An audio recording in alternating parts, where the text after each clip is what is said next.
All right, so let's talk about infrastructure. In my last video, I talked about system design.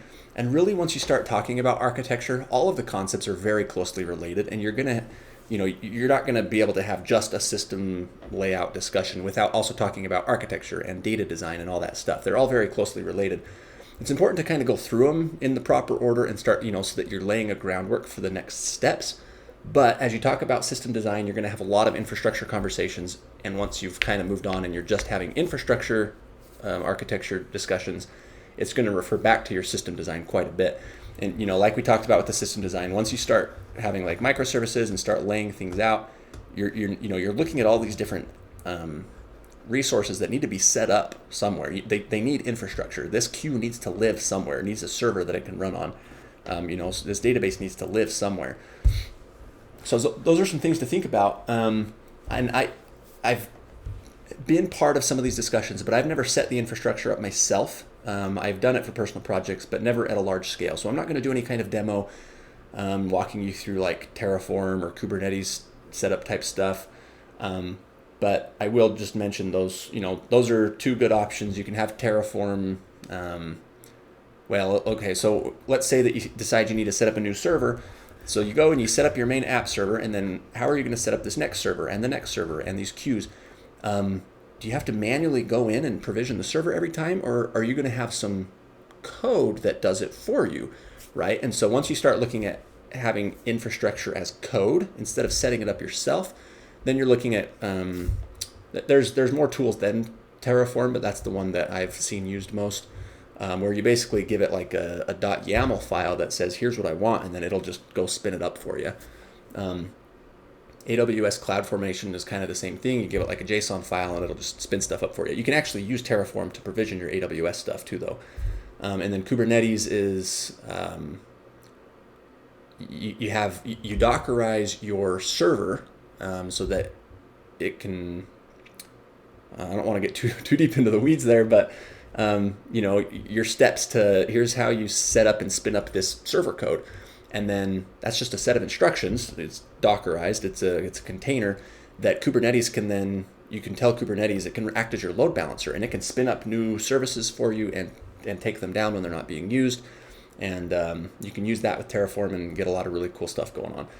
I've never set up Kubernetes, so everything I just said is just I've seen it done, and that's my understanding of what's happening. But I'm not going to do a lot of demos on this section, but I'm going to talk about it a little bit. So some things that you might want to think about is, where will the data live? This database needs to live somewhere. Is it just going to be a Dockerized database on your server, or are you going to have like a cloud hosted solution like RDS or Microsoft Azure? I think has some stuff or Microsoft Cloud. I'm getting confused, but there's cloud services that you can use to host your database. If you're using something like Dynamo that belongs to Amazon, obviously that's where it's going to live because that's what it is. If you use like SQL or MongoDB, then you have to make decisions about where that data is going to live. Also, if the data center your data's in burns down, is that data just gone? Like, are you going to have data backups? And if so, are they going to be in a different region, like geographical, for redundancy purposes? How often are you going to back your data up? If the database gets deleted on accident, how recent is your backup? Are you backing up daily, weekly, monthly? These are things that you might want to think about and start talking about. What about the deployed code? Where's the deployed code going to live? Your apps, your services, your code needs to run somewhere. So you can have like a server in a closet, right? And have your servers on premise. You could use a cloud solution like an EC2 instance, or you could you could rent something from like Rackspace or DigitalOcean. You could have a droplet on DigitalOcean. There's a bunch of different cloud solutions you could use, but where's the code going to live? Where's it going to run at? And at some level, where's your code repository going to be as well? You could use like GitHub or GitLab or something. And then with your different services, I talked about this a little bit in the last video as well, but which ones are publicly accessible and which ones are not? It's important to think about that for security reasons, because if something's publicly accessible, then that's a potential avenue for attack, right? So if you have maybe, a pattern I mentioned in my last video is you have an API gateway that is publicly accessible and all of your API requests go through there. You could have multiple API gateways even if you wanted, but then they proxy to services on the back end, and those servers and services are not publicly accessible. And so you can lock things down that way, and you can have certain networking rules and firewall rules that kind of protect you at that level. How will the pieces of the system communicate? We talked about that last time as well. You're going to have webhooks or queues. Looking at how this is all set up, you need to establish proper networking. Like these things need to be able to talk to each other, right? So you need networking rules of how these things are going to communicate, and it's good to think about security while you're doing that as well. A good security principle is least privilege possible, LPP, and that applies to people on your team as well as resources, right? If this server doesn't need to talk to this database, then it shouldn't have access, because that's just another avenue of attack. So figuring out how your app's going to be organized and how things are going to communicate, and that's why you kind of do your system design first, because when you're building your infrastructure, you need to know already what this is going to look like so you can build it properly. If people need to get on the server, how does that happen? Are you going to have SSH? You're going to be able to SSH in, or are you going to use SSH passwords or keys? Are you going to require a VPN to be on certain things and to talk to certain parts of the system? Who sets that up, and how does it get set up? Are you going to have permission groups so that if somebody gets on the system, what can they access? Do you have to manage that per individual, or are you just going to have permission groups that you can add somebody to? I think I mentioned this, but is all of your code and data going to live on premise? Like are you just going to have it in a closet somewhere and have some servers there, or are you going to have it hosted on the cloud? What kind of system vulnerability testing are we going to do? Are we going to do some ourselves? Are we going to hire a third-party company to attack us and see what holes we have? And some of that, like I said, like if you're a brand new company just starting, just trying to get going, a lot of this stuff is overkill, right? Like you don't want to hire a company to do vulnerability testing necessarily, depending on what industry you're in. Maybe you do. Maybe you want to launch just super secure. But a lot of this stuff, you just kind of get something going, and then you kind of you figure it out and you build as you go, and you make it better as you go. But a lot of things to think about, a lot of good questions. How are you going to deploy updates to the code? This ties back into the monolith versus microservices discussion, because with a monolith, you just deploy once, everything's up. With microservices, it's a blessing and a curse. You have the ability to deploy things individually. You can deploy this guy without these other two being affected, which can be a good thing because you can just deploy little pieces of the system at a time.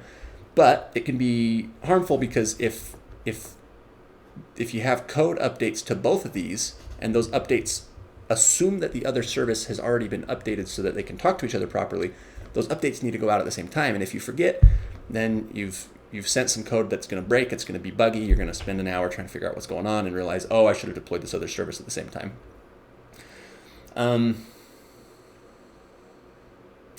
And then with the updates, with the deployments, are those going to be done manually, or are you going to set up some pipelines, some automatic CI/CD pipelines? It's a lot like Docker. It's just like a list of shell commands, setup instruction or shell commands and instructions that can grab the code and run your tests and deploy it somewhere, right? So you can set up these pipelines that do all that for you. And is that worth doing immediately, or are you just going to deploy it manually for now? If you just have one code base and one server and you just get on and deploy it manually, maybe that's easier at the beginning and you worry about the CI/CD stuff later. Do we have any scaling concerns? Do we need load balancing set up right away? Worry about that down the road. How much traffic do we anticipate on average and at peak times? Is that something we need to think about yet? Do we need to start figuring out load balancers and all that, or can we just set up a server and go? With the server, what size of server do we want? It needs to be able to handle traffic. How much traffic do we expect? What kind of throughput are we expecting? What about data encryption? Do we need the data encrypted at rest in the database? What about while it's in transit being sent around, or both? Or are we not too worried about data encryption? I think I talked about this, but provisioning new pieces of the system. Are you going to spin up a new server manually, or are you going to use like Terraform or something to have infrastructure as code? Who's on call if something breaks at 2 a.m.? Do you need on-call processes? And what kind of alarms are you going to have to let you know something's wrong? And what kind of logging are you going to have so you can like look through and figure out what's going on? What if if you suddenly realize your system's under attack and somebody's trying to hack your system? What kind of logs do you have to help figure out what IP address it's coming from so you can just block them or something? And then like for physical security, this is getting a little bit away from system architecture and software architecture, but what about physical security? Do people need badges to be in the building? What about if you have code on a server in the closet? Is that locked? Do you need a key to get in there? What about if you want secure code, you need the human's always the weakest link, right? So you could have perfectly secure code and servers, but then somebody gets a spam phone call or email and a phishing attack, and they give somebody their SSH password, and now you're host. You know what I mean? So what are your password requirements? What about two-factor authentication? How often do passwords need to change? Are there minimum length requirements? That kind of stuff. It's important to think about. What about in security trainings, right? Employees are the weakest link. People are always the weakest link. Not always, usually the weakest link. So what kind of, are you going to have like a yearly security training that people need to do? Let me pull this list over just so you can see the list, but I think we've gone through all of these.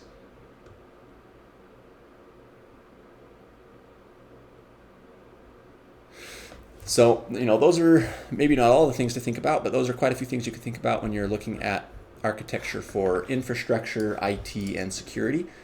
And of course, as your company gets bigger, you're going to have to think about more things. Like when a new employee starts, who sets their computer up? Do we have any kind of thing that, any kind of like antivirus, firewall type stuff, like Komodo or something that's, watching the employees' computers to make sure they're not getting hacked? So anyways, those are some things to think about. And like I said, I don't know enough about setting a lot of the infrastructure stuff up to do a demo on that one. So I'm going to move on and talk about data design next, and I will do a demo for data design, but that's it for this one.